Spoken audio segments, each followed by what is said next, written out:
안녕하세요 여러분, 세상 돌아보기입니다. 네, 오늘은 5월 23일 23년 5월 29일이고 월요일입니다. 자, 오늘 정치 논평 꼭지를 하나 골랐고요. 이게 지금 소식이 나온 지가 한두 시간 정도 두세 시간 정도밖에 안 된 것 같습니다. 그래서 기시다가 북한에다가 정상회담 하자 그랬는데 북한에서 호의적인 반응이 나왔다. 이런 내용이에요. 그래서 여기에 관련된 내용들에 대한 제 생각을 말씀드리려고 합니다. 예. 이게 뭔가 지금 이제 진행하는 움직임이 있거든요. 예, 이 정도라고 하면은 뭐 조짐, 기미가 아니고 본격적인 움직임이다. 뭐 이렇게 좀 봐야 될 것 같습니다. 자, 생각을 말씀드려 볼게요.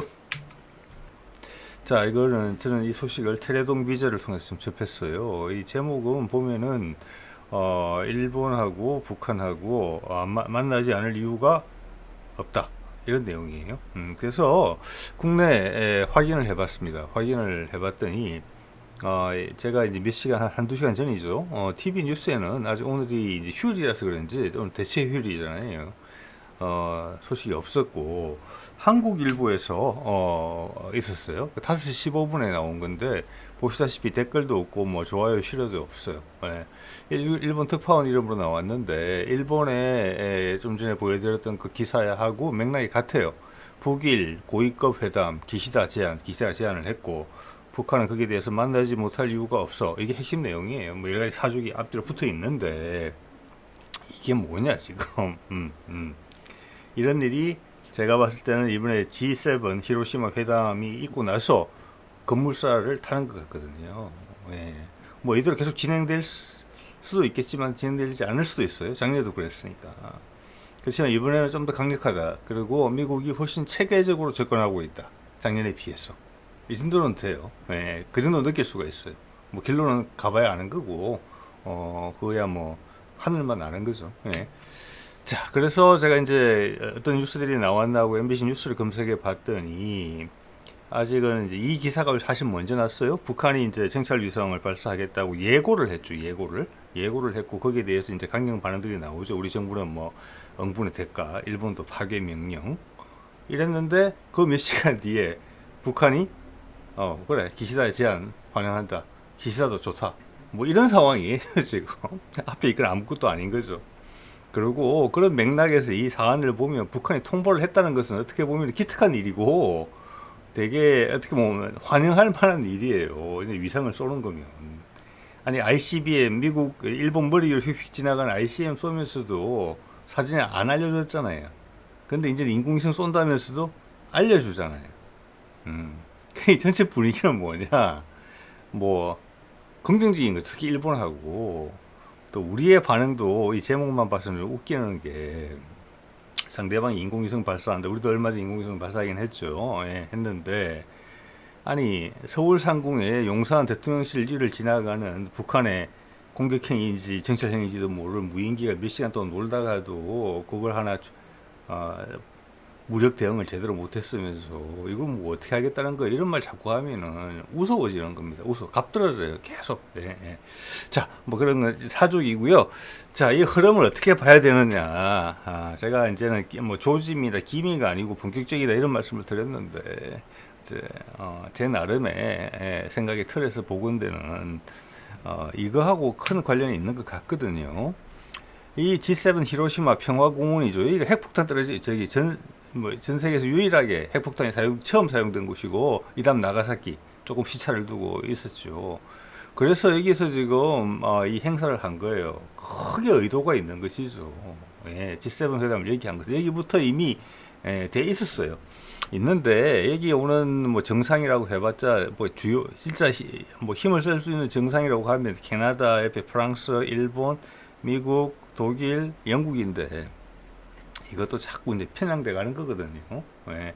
이 나라들 모아놓고 세계를 결정할 수 있습니까 지금? 아니거든요. 그건 바이든도 알 거예요. 바이든이 그냥 불러 모은 거죠. 어디로? 히로시마로 와라. 왠지 모르고 온 거예요, 전부 다. 왠지 모르고 형님이 부르니까 그렇게 보시면 맞고.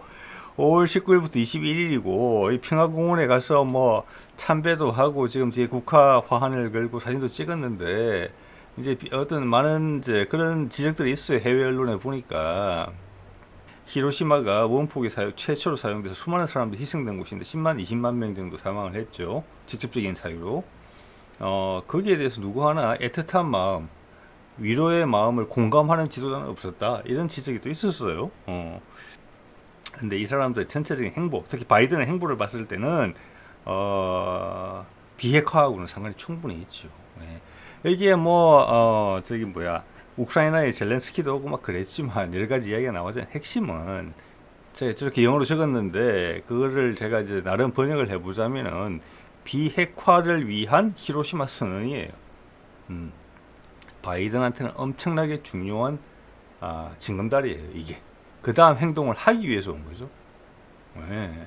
그리도 가깝게 왔다 이렇게 봅니다. 그 다음 한반도이기 때문에 그게 제 생각이죠. 네. 그든 말씀드립니다만은 우크라이나 전황이 미국한테 안 좋아요. 기대만큼 안 돼요. 그거는 지난번에 유출된 문건에서 나타나 있잖아요. 작년 여름에 이미 힘들었어요. 미국의 기대만큼 안 됐죠. 그리고 지금 예산안 통과될지 안 될지 모르겠지만 거기에 우크라이나 지원 예산은 없어요. 예. 그리고 그 예산 전부 다 대중국 예산에 올라가 있어요. 예. 그러면 러시아하고 지금 계속 협상을 하고 있겠죠. 그래서 탈출해야 돼요. 왜냐? 미국이 혼자서 지금 러시아하고 중국을 상대하기는 어려워요. 예. 그래서 러시아하고 중국을 떼어 놓으면서 오히려 중국을 구석으로 몰 수 있는 그런 안을 찾고 있고 거기 한반도 비핵화하고 상관이 있다는 것이고 한반도의 비핵화는 러시아하고의 타협이나 협상 없이 관계에 완전 180도 전환이 없이는 이루어질 수 없는 부분이다. 거기다가 수소 시대로 간다는 부분하고 상관이 또 있어요. 예. 그 사할린 지역에 엄청나게 매장되어 있는 수소, 죄송합니다. LNG 그리고 지열을 이용해서 아주 값싸게 수소를 생산할 수 있는 역량. 세계 그러니까 미래에 어떻게 보면 수소로 따지면 중동 같은 곳이 되는 거예요. 될 수가 있어요. 그거는 미국도 필요하고 러시아도 필요해요.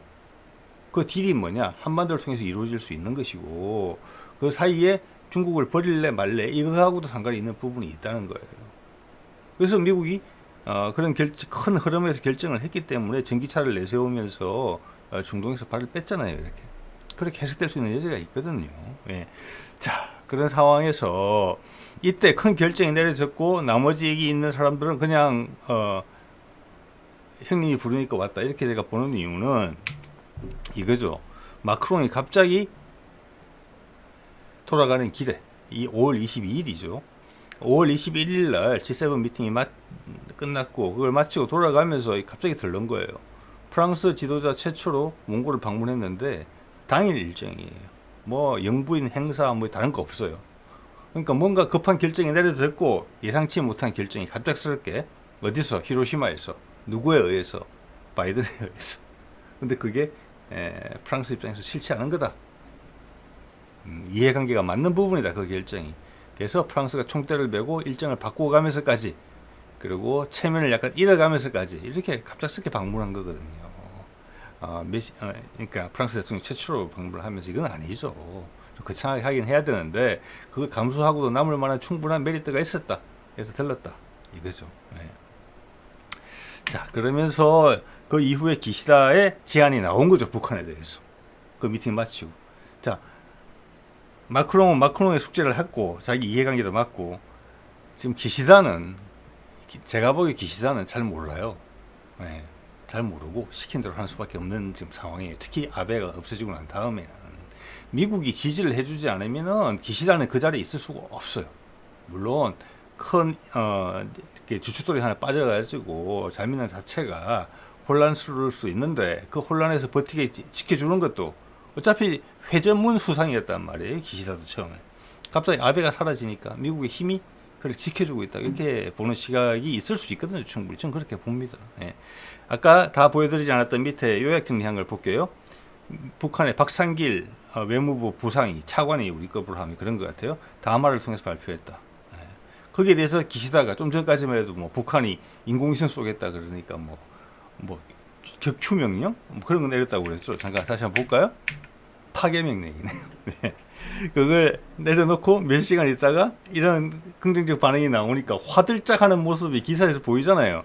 구체적 진전 원회, 재차 피력. 이건 뭡니까 이게? 코미디도 아니고. 예. 자, 이러면은 우리 윤석열은 도대체 어떤 반응을 해야 될 것인가, 어떤 반응을 기대할 수 있을 것인가 되게 궁금해요. 왜 이런 반응을 지금 내놨을까? 예? 제안은 지난 주말 전에는 했을 거라고 보거든요. 일본이. 제가 보기에는 틀릴 수 있습니다. 근데 북한이 날짜를 고른 게 묘해요. 우리 그런 거잖아요. 주식 시장에서 공시를 할 때 그 공시를 해서 주가가 떨어질 것 같으면은 금요일 날 보통 많이 해요. 그죠? 늦게. 예. 그런데 주가에 도움이 될 것 같으면은 월요일 아침에 탁 하죠. 그래서 일주일 동안 그 효과가 계속 이어지게. 지금 북한이 선택한 게 그거예요. 절묘해요. 아주. 자, 이거는 죄송합니다. 일본과 일이죠. 그러니까 일본은 월요일이 오늘의 공휴일이 아니었을 거란 말이에요. 제가 생각하기에는. 그러니까 일본한테 언제 준 거예요. 반응이 나올 수 있게. 근데 우리는 공휴일이에요. 그러니까 일단은 우리는 한 발 늦지만 일주일 동안 이 효과가 가게 돼 있어요. 예. 즉 이거는 북한이 알리고 싶다는 거예요. 그걸 어떻게 반응하는지 한번 보자. 홍보하고 싶다는 부분이 있는 거예요. 최대한. 자, 그거는 뭐냐? 일본을 좀 키워주고, 왜냐하면 일본 여론은 만지기 나름이거든요. 예전부터 북한하고 이야기를 하고 싶었죠. 북한의 개발이라는 문제에 있어서. 그리고 현재 남한이 일본한테 와가지고 약간 비비는 모습을 보이고 있기 때문에 일본 여론은 여기에 대해서 이상하게 생각 안 해요. 문제는 우리죠, 우리. 우리는 일주일 동안 이걸 감당해내야 되는 거예요. 반응도 내놔야 돼. 시간도 넉넉히 줬어요. 이걸 누가 지켜보고 있느냐? 어떤 방향성이 이런 방향으로 당연히 나오겠지라고 지켜보는 사람이 누구냐? 미국이겠죠. 예. 자, 저는 그렇게 생각하는 겁니다. 자, 그리고 또 이걸 하나 이제 볼 수 있는 게 예전에 G7 회담이 한참이던 날에 이게 생방송 일본의 테레동 비서에 여기에 이 한미일, 우리말로 한미일 새 정상이 만났는데 이 제목 뽑은 거 보십시오. 뭐라고 되어 있습니까? 예. 일본식으로 읽을게요. 일미한 순회회담 이례적으로 2분 만에 끝나. 사진 하나 찍고 악수 한번 하고 농담 몇 마디 끝이에요. 그 농담에 심지어 바이든은 윤석열하고 기시다 문제 악수하고 윤석열하고 다시 악수를 했어요. 악수를 하면서 기시다 얼굴을 보고 기시다하고 농담을 주고받았어요. 윤석열 눈을 마주치지 않았어요. 이렇게 끝났어요. 이례적이다라고 하죠. 자, 이것은 뭐냐면은 마크롱한테도 뭐 이야기를 해준 게 좀 이야기를 했겠죠. 그게 좀 오래. 그렇지만 이 두 일본과 한국 정상한테는 별로 할 이야기가 없다는 거예요. 바이든이 결정하는 사안에 대해서 마크롱이 여기 와서 히로시마 와서 처음 알았던 내용에 대해서 바이든이 기시다와 윤석열한테 미리 통보를 했겠습니까? 전 절대 그렇지 않다고 봅니다. 여기는 되게 쉬운 데예요. 프랑스는 까칠까칠한 곳이에요, 상대적으로. 예.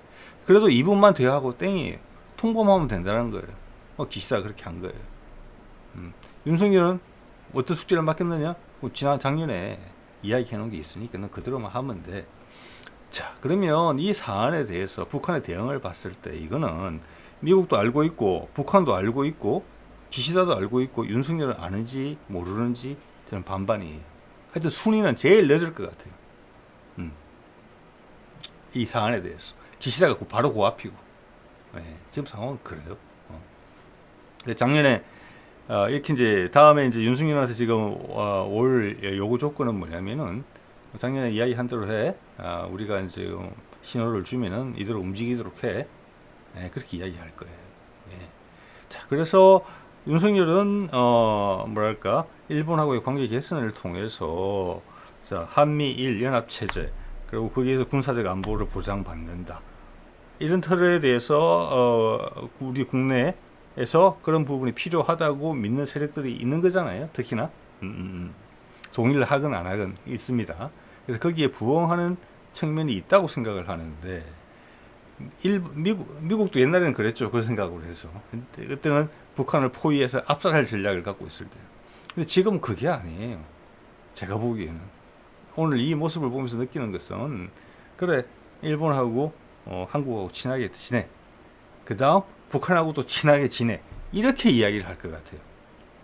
그래서 바이든이 원하는 거기다가 비핵화하고 연결시거든요. 그럼 동북아의 모든 오해를 한 방에 해소하는 거예요. 북핵만 해소하는 게 아니고 남북 문제 같이 이어주죠.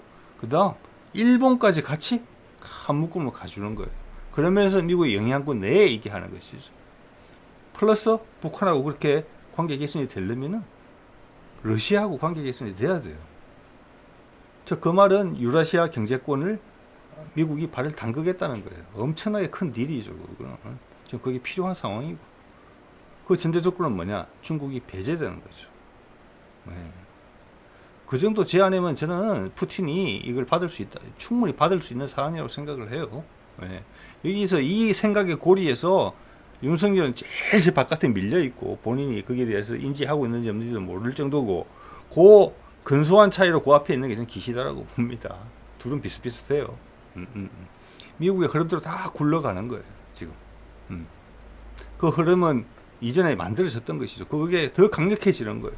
이건 세상의 흐름을 읽었다 이렇게밖에 볼 수 없는 거예요. 이 틀을 만들어냈던 그 당시에. 미국이 만든 건 아니거든요. 네. 자, 이렇게 했고, 그럼 윤석열이 작년 무슨 약속을 했느냐.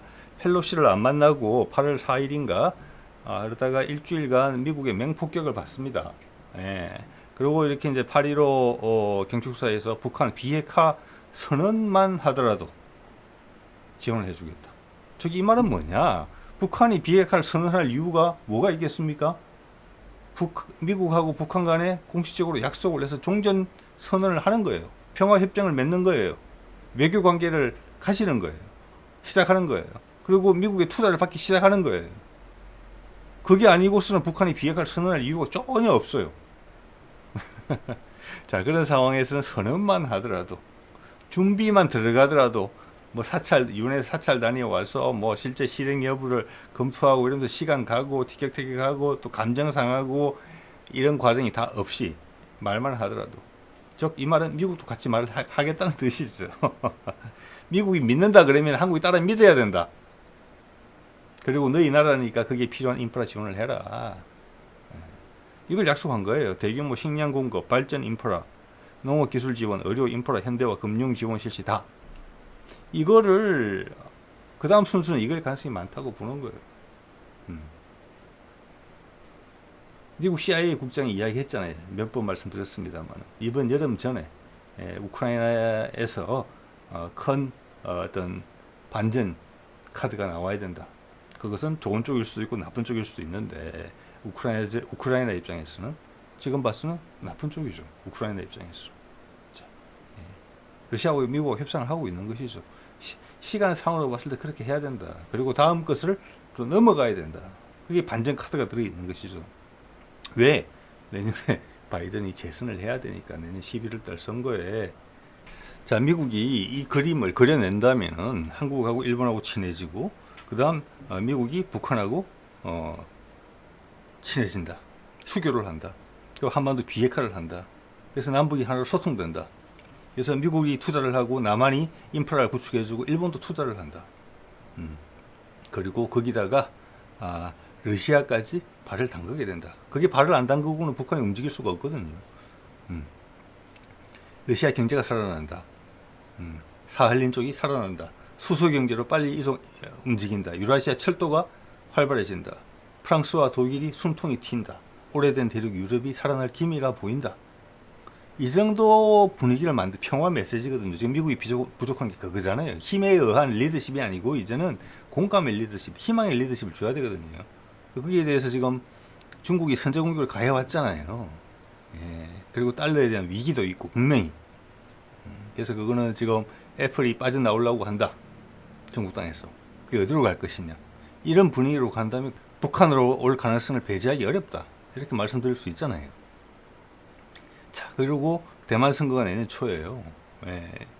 거기서도 이런 분위기가 만들어진 다음에 대만 선거를 한다면은, 그래서 이게 올여름이나 가을 정도에 이런 일이 벌어져야 돼요. 그러면 대만 사람들이 친중국적인 중국 본토에 가까워지려는 그런 움직임을 선택을 하기 어려울 것이다.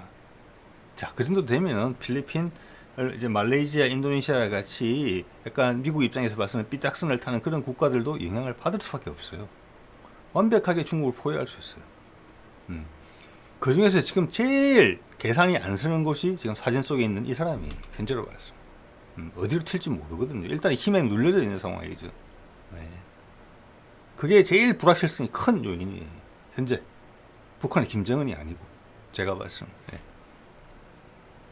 자, 작년에 이런 선언을 했죠. 이건 압박에 의해서 나온 발언이 100% 분명하고, 당시에 이때 9월, 10월 달에 북미 종전 선언을 하고자 하는 의도가 강했기 때문에 그때 대만을 들렀다 온 펠로시는 이 이야기를 하려고 했던 것 같아요. 자, 그걸 알고 있었던 윤석열이 회피한 거죠. 자, 압박 끝에 윤석열이 저런 말을 이제 뱉어내자, 그 다음 미국 반응이 나왔습니다. 그 다음날 한번 보죠. 이렇게 이야기를 합니다. 외교적으로 이런 표현을 이렇게 하는 거예요. 내용과는 너무 다르지만, 북한 비핵화 위에 윤 정부와 조율, 이렇게 딱 하죠. 예, 말을 들어주면 이렇게 표현을 해줍니다. 평양과의 진지하고 지속적 외교를 위한 길을 열어둔 한국의 목표를 강력히 지지한다.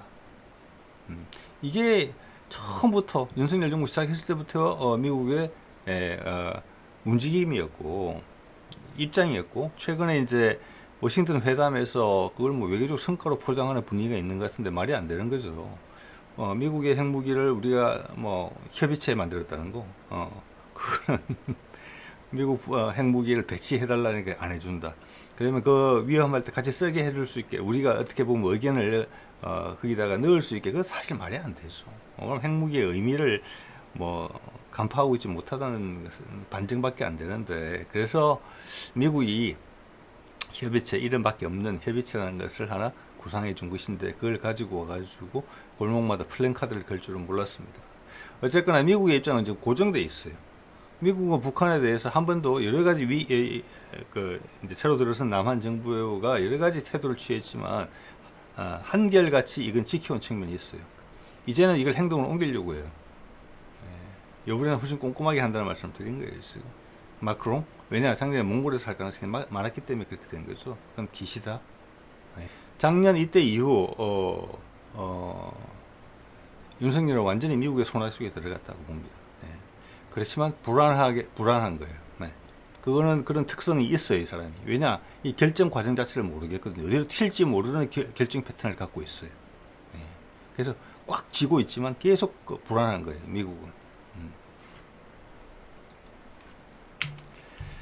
자, 뭐 이때가 가장 큰 사건이죠. 펠로시 안 만났던 부분, 그리고 그 사안이 쭉 이어져 왔고, 또 한 번 궁지에 몰리면은 또 어떤 선택을 할지 몰라요. 왜냐하면 이게 지금 북미 간에 그렇게 되고 북한에 너무 지원해주고 이렇게 되면은 이거를 플랜카드 몇 장으로 전복시킬 수 있는 그런 분위기가 아니거든요. 본인의 지지 기반이 다 망가지는 거예요. 그렇기 때문에 저 카드를 만약 받으면 다시 한번 펠로시 때처럼 그런 행동을 할 수가 있어요. 예측 불허의 행동을. 그걸 미국이 경계하고 있을 것이고, 그렇게 되면은 그것은 우리가 전에 보지 못했던 그런 상황이 초래될 가능성이 있다. 한반도에 그렇게 봅니다. 자, 작년에도 그런 선언을 하고 당장 8월 18일 날 통일부, 외교부 이런 데서 나왔죠. 북한 비핵화 진전 따라 상응 조치 준비. 이것은 그때 9월달, 10월달에 북미 종전선언이 된다라고 봤던 거예요. 그 실무 준비에 들어갔던 거예요. 그런데 노드스트림 폭파로 되면서 다시 이쪽에 물 건너가고 우크라이나전이 어떻게 보면은 더 깊은 수렁으로 빠지게 된 거죠. 그 1년 이후에 똑같은 상황이에요. 지금은 그때보다는 훨씬 이쪽에 힘이 실리는 상황이라고 봤어요. 물론 그것도 뚜껑을 열어봐야 알죠. 세상 일은 모르죠. 근데 상대적으로 비교를 하자면 그렇다는 말씀을 드리는 겁니다. 그리고 그때 7년 만인가 뭐 8년 만인가 외교장관이 몽골을 방문하고 미국의 차관 복급 실무진들이 여러 차례 몽골을 다녀갔어요. 그리고 유엔 사무총장도 다녀가고. 몽골은 내몽골 문제로 중국에 큰 타격을 줄 수 있는 부분이고 북쪽을 포위할 수 있어요. 그런데 러시아와 중국 사이에 끼어 있는 나라이기 때문에 러시아와의 호응이 없이는 몽골이 움직일 수가 없어요. 몽골은 러시아와 중국의 힘의 균형 때문에 유지되는 나라거든요. 어떻게 보면은. 그래서 그런 어려운 부분에 대해서는 러시아와 최소한 러시아 정도는 오케이를 해줘야지 몽골이 돌변할 수 있는 거죠. 음. 그런 확신이 없으면 절대 미국만이 러시아하고 중국이 다 반대하는데 미국만의 청을 따라서 그렇게 움직인다? 그렇게 보기는 저는 어렵다고 봅니다. 예. 자, 오늘 뭐 북한하고 일본하고 뭔가 유화적인 분위기가 바람이 불었다. 그 이야기를 가지고 제 생각을 조금 말씀드려봤습니다. 오늘 이 정도로 하겠습니다. 네.